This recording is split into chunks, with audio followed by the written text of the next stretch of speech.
بسم اللہ الرحمن الرحیم۔ السلام علیکم ورحمۃ اللہ وبرکاتہ۔ عابد راضی چینل کی طرف سے آج میں اپنے دوستوں کو رسول اللہ صلی اللہ علیہ وآلہ وسلم کا ایک فرمان سناؤں گا۔ آپ دوستوں نے اسے غور سے سننا ہے اور اس پر عمل بھی کرنا ہے۔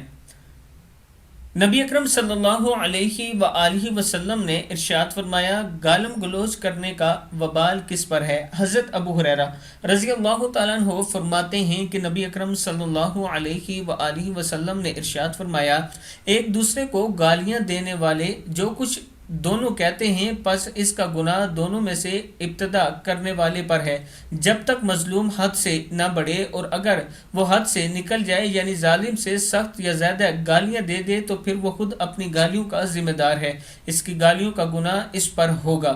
ترمذی کی حدیث ہے۔ یعنی جب دو آدمیوں میں لڑائی ہوتی ہے، جو پہلے گالی دیتا ہے اگر دوسرا خاموش رہتا ہے، صبر کرتا ہے، تو اس کا وبال اسی پر ہوگا جو گالیاں دینے میں ابتدا کرے گا، پہل کرے گا۔ لیکن اگر دوسری طرف سے وہ اس سے بڑھ کر زیادہ گالیاں دیتا ہے تو پھر اپنا اپنا وبال دونوں پر ہوگا۔